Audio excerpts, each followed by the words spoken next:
Hi, welcome to my makeup tutorial.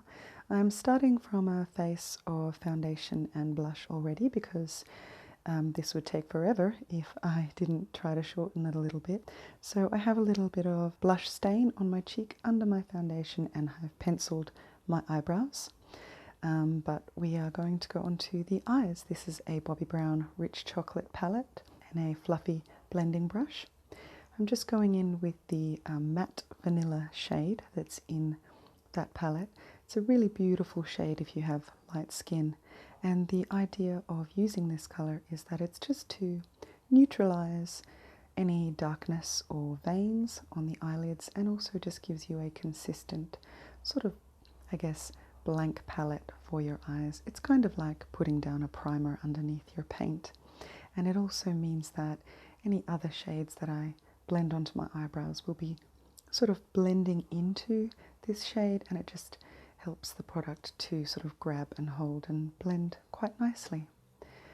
So I'm going to now use a rounded blending brush, and I'm going in with the medium brown shade from that palette.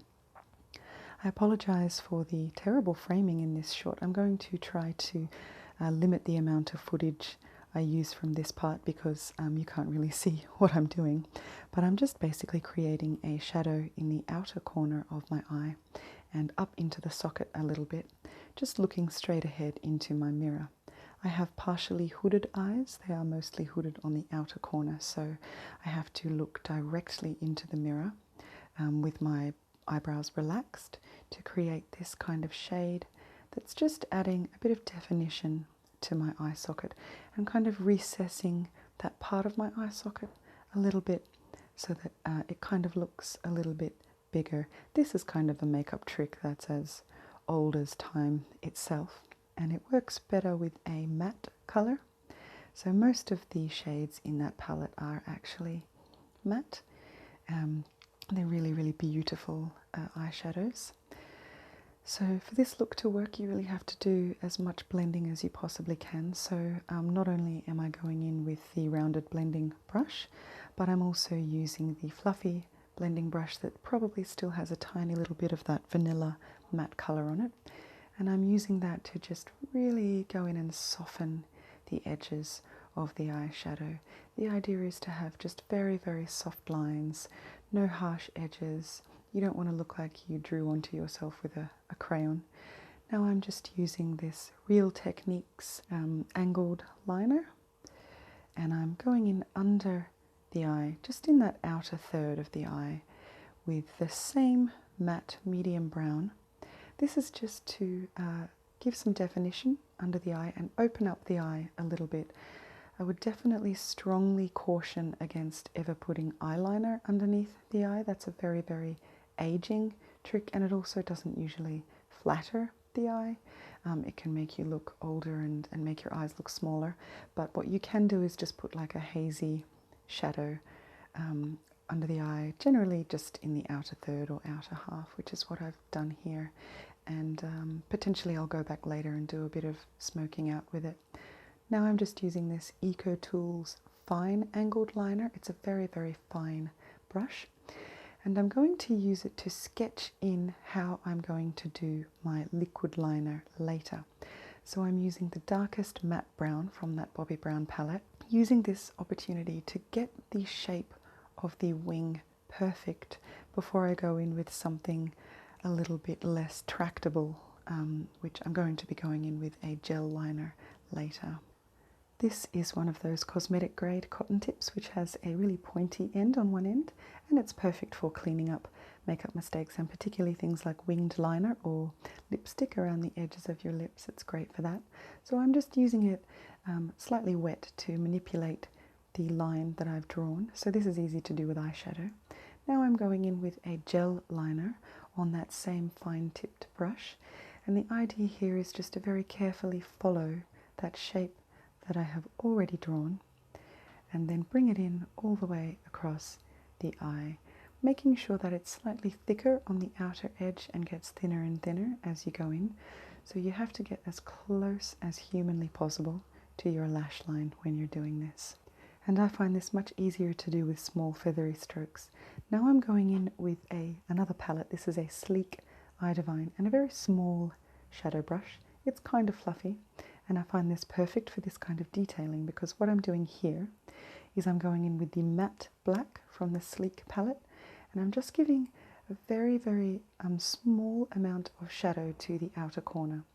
As I said, my eyes are slightly hooded on the outer corner, so it's most effective for me to keep any deep shading right at the outer edge there, because that's the part that will be most visible, and it also helps to create this sort of slightly cat-eyed effect. It sort of elongates the eyes horizontally, which is quite flattering when you have a hooded eye, particularly if your hood is on the outer corner. Some people have hooded eyes where it happens more on the inner corner, so that'd be a different technique.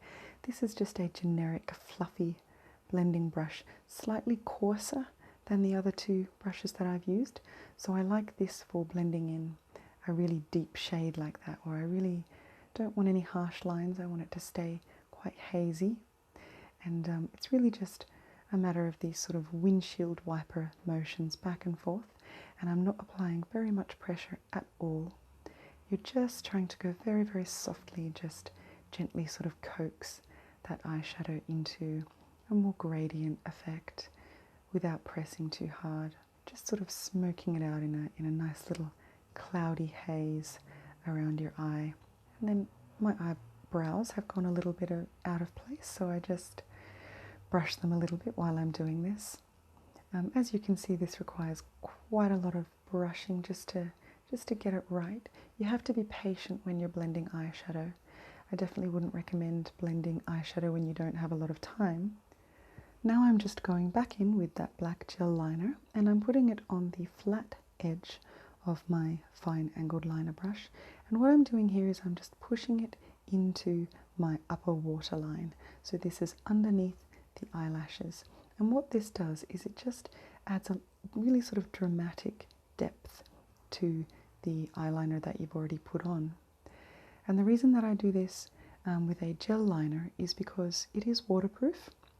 And I find that your traditional eyeliner pencils that you would use for lining the waterline, on me, they just end up sort of smudged off within hours, or maybe even less than hours. So then I'm using the Sleek Eye Divine palette again, and I'm going back in with the matte vanilla. It's pretty similar in color to the shade that I used all over my eyelid to begin with, but it's just a little bit lighter. And I'm just getting a small detail brush and putting this in the inner corners of my eyes just to brighten it up. It makes you look a little more awake, it makes your eyes look a little bigger. And now I'm going in with a coarse, flat eyeshadow brush. This is just a generic cheapy one. I think it was from Essence. And what I'm going to do here is just take a bit of that matte black again and just put it just on the outer third of my eye. So on top of where I put that medium matte brown earlier. But this is just to marry up both the winged liner and also the matte black that I put in that outer corner. And it just helps to create a sort of seamless haze around the eye, and also gives a bit of depth to that shadow that I created before. Now I'm going to apply some false eyelashes. These are just from Daiso, which is a Japanese department store. So I've put some glue on it here, and I'm just blowing it dry. You have to wait about a minute for this to dry so that the glue becomes tacky. And then I'm just using some tweezers to place it onto my eye. This is a very delicate business, and I often mess it up the first time around, but I did okay on this particular day. So I'm just making sure that I get one end glued down first before putting down the other end.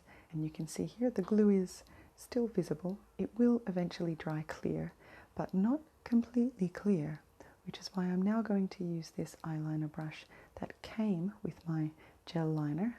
That's that one here. And what I'm going to do is I'm going to try to cover up any evidence of the eyelash glue. The problem with eyelash glue is even though it dries clear, if it's quite thick, you'll still be able to see a little bit of the whiteness. And I find that one of the best ways to conceal the eyelash glue is to just push the gel liner brush between your natural lashes up into where the glue connects with your eyelid, and that's probably the most effective way to get to it. There kind of really isn't any other way. And now I'm just going to integrate my natural lashes with the lashes while they're drying by using this mascara spoolie, and then I'm going to apply some mascara. So I've wiped the excess off the mascara with some tissue, and I've applied the mascara to both my eyes, and then I'm going back through it with a clean spoolie just to get rid of any excess and keep integrating my natural lashes with the lashes. So you can see here the glue is still slightly visible. Now I'm using a different mascara for my lower lashes. This is a waterproof mascara. I know it seems quite extravagant to be using two different mascaras, but I find mascara on my bottom lashes tends to smudge, and so I have to use a waterproof mascara, but I don't use waterproof for my upper lashes because waterproof mascara is quite drying and I don't want it to make my lashes brittle. So here's where we're at with the eyes now. You can see the lash glue is still slightly visible, but it is still drying. Now I'm going to go into a matte bronzer. This is a very light bronzer by Essence, and I just tap off the excess on my hand. It's very important to apply your bronzer with a light touch. So here I'm just giving it a bit of contour under my cheekbone, and also the classic 3 that you would do when you're contouring your face. So you go across the cheekbone, also a little bit across the jaw, up the side of the cheek and the temple, and then into the forehead here, you can see. And it's just basically adding some shadow and dimension to your face, particularly when you have a full face of foundation.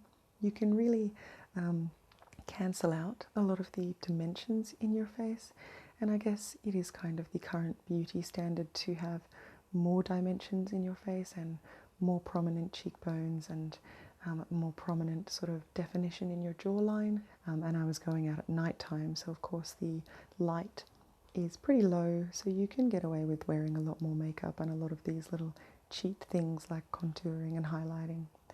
Now I'm just going to put a little bit of blush. I am, as I said, wearing a bit of stain, anyway, blush stain underneath my foundation.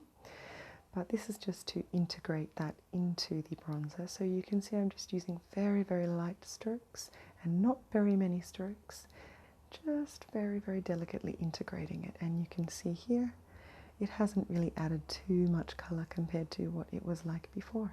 Now it's time to powder. I'm using this finely milled silica powder and a very soft brush.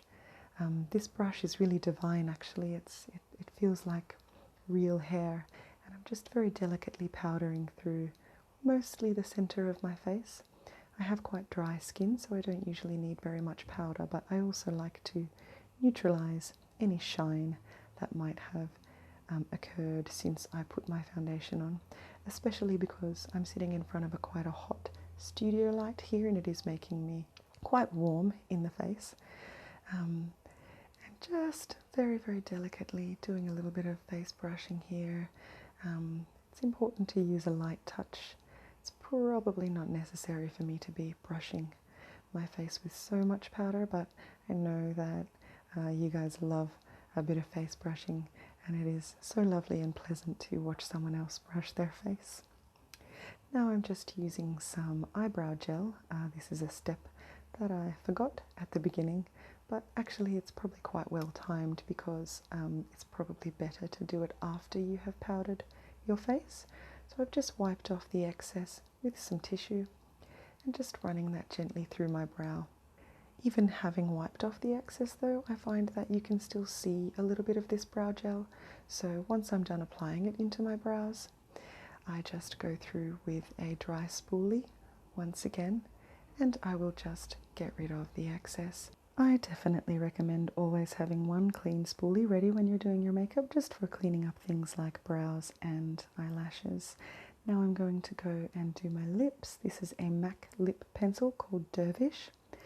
I'm just blotting off a little bit of lip balm that I've had on my lips while I was doing my makeup, so I need less of a greasy surface. I need my lips to be pretty much dry while doing this.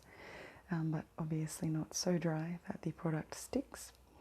So just going in with repetitive strokes around the edge of my bottom lip, because I find this lip pencil doesn't have the best colour payoff of all lip pencils. Generally lip pencils are very, very opaque, but this one is not quite so. I have to repeat my strokes quite a few times, I tend to find. So I usually just start with the outer edges, starting with my bottom lip here, and then you can see I have filled in my bottom lip and I've moved on to lining my top lip and then filling it in. Lip liner is also a great way to correct any asymmetry that you might have. My top lips are quite, my top lip I should say is quite asymmetrical, so this is a nice way to get that back into balance and just making sure I'm going over it and being precise and getting the shape right. Now I'm just going to complete that lip look with some lipstick. This is a fairly sheer peachy coral coloured lipstick that works quite well with this lip liner because it is somewhat sheer, so you've got your nice base of the lip liner underneath, and then you can just add this little bit of slightly glossy shimmer and a slightly more peachy colour onto the dervish. Now I did get a little messy with that, so I'm going in with another one of these cosmetic grade Q-tips and just cleaning up the bits that went a little bit out of bounds. Now I've just completed the look by doing this very simple style with a flower crown. It's fancy looking, but it's very easy to do.